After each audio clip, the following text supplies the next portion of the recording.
We dive into a full preview of the Baltimore Ravens Week 3 matchup with the Detroit Lions next here on Locked On Ravens. You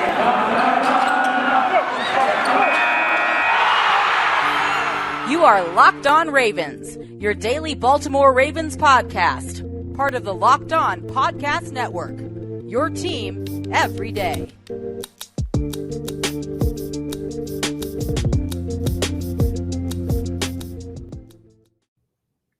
And we return here with another episode of Locked On Ravens. I am your host, Kevin Ostreicher of Ravens Wire. And we return here with a Friday episode, another Purple Friday episode, talking about the Baltimore Ravens and their upcoming matchup. This time, that matchup is their Week 3 bout with the Detroit Lions. Detroit comes into this one at 0-2. We'll talk about why that is. We'll get into the full game preview in both the second and the third segments. For one, in the second segment, we'll talk about the Ravens offense going up against that Detroit defense. And then finally, in that third segment, we'll talk about the Ravens defense going up against Jared Goff and that Detroit offense. Then in the first segment, we're going to do a little bit of just, again, Ravens news, notes, and quotes, talking a bit about the Ravens injury report, some, I call it controversy that happened on the Ravens injury report, or I guess before it actually came out, about a certain player, a very prominent player who was actually on the injury report for the Ravens today. So there's no shortage of content here on Locked On Ravens because the Ravens give that content to us every day. Again, if you are here with us on YouTube, be sure to subscribe to the channel, like the video. At 1,000 subscribers here on YouTube, I plan on doing something special. I don't know what it is yet. I'm considering the Ravens conditioning test, kind of pulling that up and recording myself doing that at 1,000 subscribers. If you have a different idea, I am taking suggestions. So any idea you have, I'm more than open to hearing about it.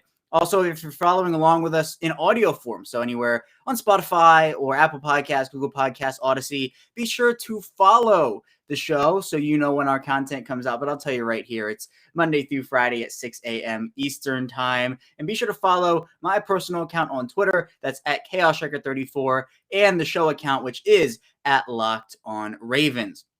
So with all that being said, we're going to jump right in here, and let's start off with the Ravens news, notes, and quotes, although I guess it's going to be mostly news and notes here because the injury report was just, such a controversial topic on Thursday. Drama happening before it came out, the reports. So the first thing I want to do is we're going to actually discuss the entire injury report. We'll get into a bit of each player, and then we'll dive into the actual huge controversy part. So pulling up the injury report, players who did not participate in practice were wide receiver Marquis Brown with an ankle injury, safety Deshaun Elliott with a concussion, quarterback Lamar Jackson with an illness. Keep that in mind for the rest of this segment, the rest of the show. Tackle Ronnie Stanley with an ankle injury, defensive end Derek Wolfe with a hip and back injury. Those are the guys who did not participate. Limited participants: outside linebacker Dalen Hayes with a knee injury, cornerback Jimmy Smith with an ankle injury, and both defensive tackle Brandon Williams and cornerback Tavon Young returned to practice. Williams dealing with a neck injury and Young dealing with a knee injury. So obviously, the Lamar Jackson thing we'll get into in a few minutes here, just diving into that more in depth, but it's good news that Tavon Young and Brandon Williams returned to practice. Even if it was just in a limited fashion, it shows that they are at least on the right path to playing on Sunday. Obviously, there's not a given. Sunday will be when we know whether those guys will be in the lineup or not. But for now, it seems like that's a pretty good indication of, hey, they're at least working their way back. Williams left the game around, I think it was the third quarter-ish with that neck injury, and Young left the game right at the end, one of the final plays of the defensive series for the Ravens with that knee. Now, Elliott is a different story. His concussion, again, concussions are a bit of a fragile thing. They have to work back, or players have to work back through them. The concussion protocol is what they have to go through. So he has to go through those steps before he can even return to practice. So at this point, unless he returns to practice on Friday and it's reported he gets through that protocol, if he doesn't practice on Friday, I don't see him playing on Sunday. The Ravens might even rule him out before Sunday if he doesn't participate today in practice. So we'll see what the final injury report that comes out is for this team. Hopefully, Elliott will be cleared from his concussion. He'll be healthy and everything will be all good with him. I know some people have had concerns about Marquis Brown and his ankle injury. He followed, I assume, if he practices in at least a limited fashion on Friday, the same injury path. He did not practice last week Wednesday, did not practice last week Thursday. Last week Friday turned in a limited session, and so he was able to play on Sunday, had a really great game on Sunday night. So hopefully Brown will take that same path here today. He'll be able to practice today, and he'll be in there on Sunday. And he's a big part of what the Ravens do on offense for sure. And hopefully Jimmy Smith will be able to play in this one. I know the hope was Smith would be able to return for the game against Kansas City. That did not happen, obviously, but hopefully he will be in uniform. The Ravens have a couple of, especially with Elliott now potentially being out and Tavon Young being hurt, but hopefully he'll play. The Ravens have some secondary depth issues. They had to call it Kevon Seymour last week from the practice squad after being with the team for like a day or two. So Jimmy Smith's return would be much, much welcome by the Baltimore Ravens. And this is a team that I'd assume will probably be missing Ronnie Stanley again. Again, it's if he returns to practice on Friday, then it becomes, all right, maybe he could play, but if he doesn't practice again today, I don't see him playing. And the Ravens, I think they feel a lot more confident in who they have on that offensive line at the tackle positions than they did in week one when Stanley and Alejandro Villanueva struggled, because Villanueva and Patrick McCarry both played very, very well in that week 2 win against Kansas City. So, those are most of the injuries there. Dalen Hayes, a limited participant. Will he even be active if he is 100% healthy? It's probably a battle for that fifth or outside linebacker spot between Jalen Ferguson and Hayes. So if the Ravens feel like Hayes can do more than Ferguson, then obviously Hayes will be active if he's healthy. But if not, then Ferguson will probably get that call there. But the big one here for the Baltimore Ravens, of course, that is quarterback Lamar Jackson, who missed practice with an illness. Let's call it what it is now. It was an illness. Now, the whole drama surrounding this, if you missed it, I'll kind of break it down quickly here. The Ravens, it was reported by a bunch of people, Jess Rebeck and Jameson Hensley, and eventually Adam Schefter got on it, and a bunch of people that Lamar Jackson missed practice. And the reason wasn't clear at first. And some guys did a good job at, not really reporting it until it actually came out of the injury report and right when they knew what it actually was. And others kind of speculated on it. Now, Adam Schefter was the main culprit of that. I know he got a lot of backlash because he had mentioned in his tweet that Jackson had, landed on his hip after flipping in the end zone to celebrate his touchdown on Sunday night. And it wasn't really known why he was out. Schefter putting that in his tweet rubbed a lot of people the wrong way because people assume that, Adam Schefter put something about his hip in the tweet. That means that he's out with a hip injury. And that's like what it is, because Adam Schefter, obviously one of the most respected reporters throughout the entire NFL landscape, sports world landscape. So really, with his platform, people, anything that's in a tweet, even though Schefter did not directly say Lamar Jackson is out with a hip injury, he said, this is what he did. He didn't say this is why. But still, people took that as Lamar Jackson is out. So Ian Rappaport, I know Hensley did this. Rebeck was the one who actually reported it at first. He didn't put anything in his tweet. Nobody's blaming Jess Rebeck here. Jess Rebeck is one of the loved reporters in Baltimore Ravens Nation, definitely. But Rappaport, Hensley, they knew when either the injury report came out or just before, and Rebeck also was on top of this when he knew exactly what it was, that it was just an illness. But before the illness thing came out, it was, Lamar Jackson shouldn't have flipped in the end zone. No, it's all catching up with him. Ed Werder put something out there about it. It's those types of things where nothing was confirmed yet about the hip injury. A couple people kind of put it in their tweets, respected people. They ran with it.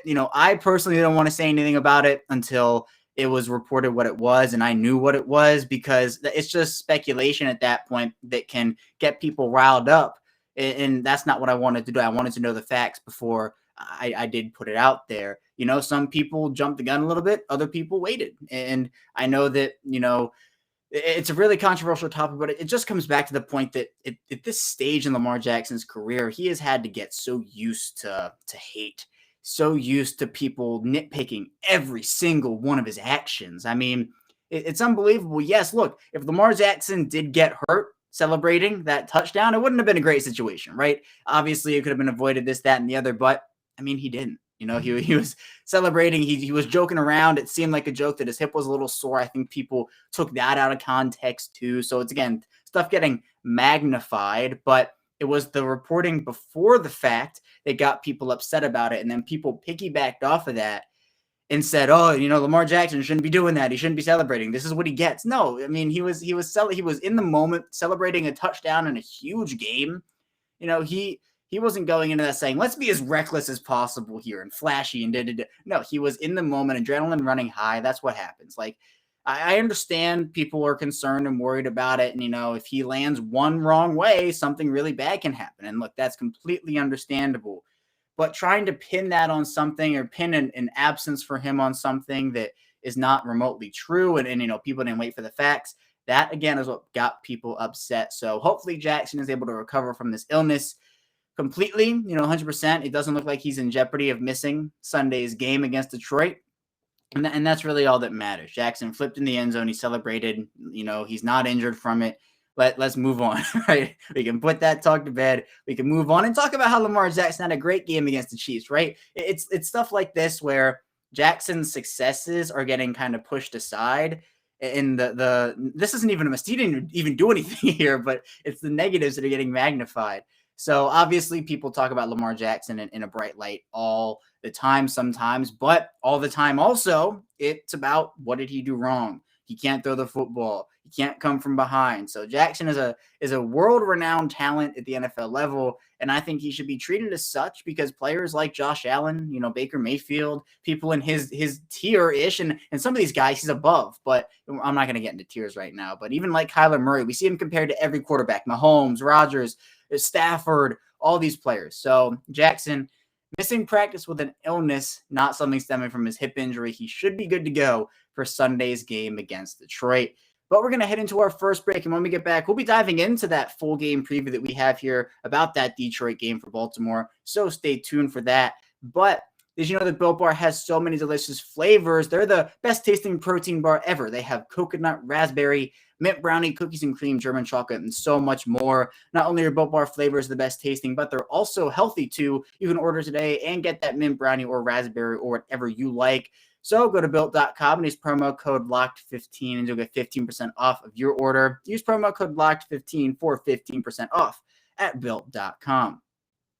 And we return here with our second segment of this Purple Friday edition of Locked On Ravens here in week 3. Kevin Ostreicher still here with you talking Ravens football. We just got into the Ravens injury report, talking about the controversy that came of it with Lamar Jackson. But let's get into the actual game here. This Detroit Lions team going up against Baltimore. It's an away game for the Ravens. This is a game that the Ravens should definitely win, but we've seen in the past before, and I've said this on the show, it's not really been in the Lamar Jackson era this has happened, but we've seen it in prior years. The Ravens have definitely played down to opponents before, and it's gotten them in trouble. They've played really close games and games that shouldn't have been close. They've lost to teams that they shouldn't have lost to. So it's stuff like that where you have to look at it and say, yeah, look, the Lions are 0-2, but they almost came back against San Francisco in week 1. They were up at halftime against Green Bay in week 2. They have some talent. So this is a team that definitely has struggled a bit so far, especially on the defensive side of the ball, but they're still a viable opponent for this Baltimore Ravens team. And I do want to start with the Ravens offense. This should be such a good matchup for Lamar Jackson and company. Mark Andrews, Marquis Brown, Tyson Williams. Looking at how the Ravens offense is through 2 weeks here, I actually tweeted it out yesterday, and I wanted to run through the stats here quickly. I mean, this Ravens offense, let's just roll through these. First in rushing yards with 440. They're first in yards per carry with 5.9 yards per carry. Third in total yards with 887. They're fourth in points per game with 31.5. And so that means they're also fourth in points scored, which is 63 for them. They're fifth in points per drive at 2.71. And finally, sixth in yards per play, which is 6.6. And if you want to get even deeper than that, they're also ninth in net yards per attempt passing the football. So they are doing a good job on the offensive side of the ball, even though J.K. Dobbins, Gus Edwards, Justice Hill, Rashad Bateman, Miles Boykins, Harry Phillips, the list is huge. The Ravens have lost on the offensive side of the ball, but they've come back from it. They've I'm not going to say scrapped together because the players they have are talented, but they have pivoted to new guys, and those guys are working out very well for this Ravens team so far. I expect a big day for the Ravens running the football too. I have Detroit's stats right here so far through 2 games in 2021 as well.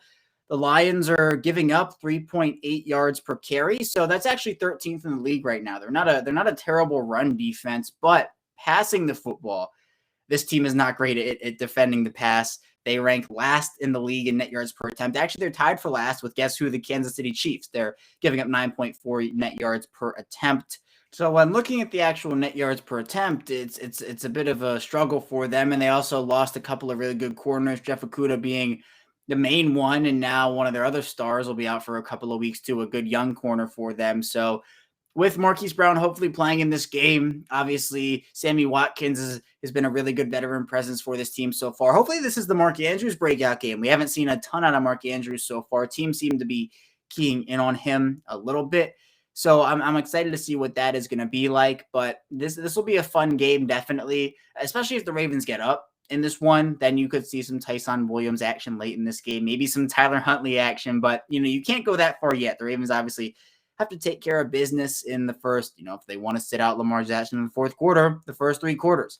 So hopefully this team will be able to do that. This is another big game for the offensive line, though. I mean, this Lions defense, they've struggled in terms of actually getting some pass rush so far. The Ravens also struggled in that department on defense, but the Lions have a good interior. Liam McNeil, someone who Matt Derry talked with us about yesterday on Locked On Ravens and Locked On Lions, that crossover edition.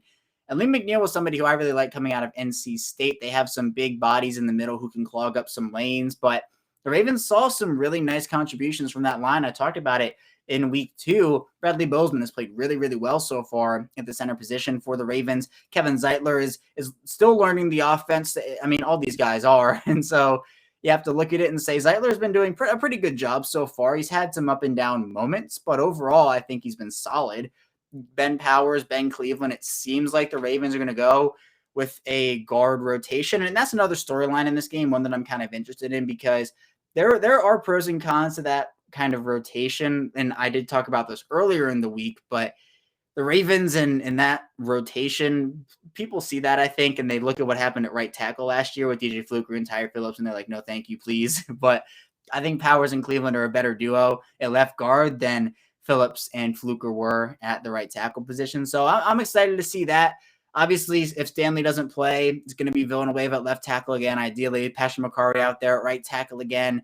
And that's another storyline, because it's about when Stanley comes back, what is going to happen there if both players continue playing really, really well. Trey Flowers is on that Detroit defense. He's a proven pass rusher, but hasn't had a super, super strong start this season. So the Lions are definitely going to be looking at that. Another key storyline that happened for the Detroit defense this week is Jamie Collins, a veteran linebacker who has not performed very well this year. He's apparently on the trade block. It looks that way. So a young guy in Derek Barnes, an inside linebacker, is going to get some work against the Ravens offense. That, I mean, going up against the defense like this, and Detroit is a team that has not seen the Ravens in person since Lamar Jackson took over. Going up against Lamar Jackson for the first time, the Lions are struggling on defense. I mean, looking at the actual points, they have given up 76 points. That is second to last in the entire NFL. They rank 31 there with giving up 76 points. They've also given up 765 yards. That ranks 20th in the entire NFL. So it's kind of stats like that where the Ravens offense and how good they have been, I just read off there, in the top 5, top 6, in a lot of categories so far, despite not having a lot of their playmakers. But as Marquis Brown said on Good Morning Football, the Ravens always have a chance when number 8 is out there. And I agree with that. Jackson's so polarizing. And with the, whether they do run a couple RPOs or whether it's off of play action or, this, that, and the other, the mesh point plays, you have to look at it in the way that a young Detroit defense, for the most part, having a bunch of players who haven't seen Lamar Jackson in person before, I think that's going to be a little bit difficult, especially with all the motion the Ravens do, the pulling, getting to the second level with the offensive line, the receivers being good blockers as well. It'll be a little tough for this defense in Detroit, I think, to get acclimated to that. Now, look, maybe they could, and maybe I'll be proven wrong, but honestly, I don't really see a way how that's going to work unless they just play good, disciplined football. Dan Campbell talked about the gaps earlier in the week. That's how you beat the Ravens, is stay disciplined. Don't let Lamar Jackson fool you. But Lamar Jackson is so talented with the football, it can sometimes be hard to not be fooled by him, especially when he can make plays happen on every play in the blink of an eye. So, I think the Ravens will score a decent amount of points here. Maybe we'll see Lamar Jackson rest in the fourth quarter. Detroit's defense could definitely do a few things, make a few things happen. But honestly, I'm not super, super concerned about how the Ravens will be able to move the football against Detroit. Maybe they'll struggle a bit at first or struggle for a couple drives, but I think the Ravens will do a fine job on the offensive side of the ball. But when we get back here from our final break, we'll head into the defensive side of the ball for the Ravens. So stay tuned for that. But after 2 weeks of the NFL regular season, there's still time to make the most of it with a better way to create your custom pool at runyourpool.com, the premier sports pool hosting service. Run Your Pool makes it ridiculously easy to run a football pool with friends, family, or office mates. They offer dozens of formats, including Survivor, Pick'em, Squares, Margin, Confidence Pool 33, and more.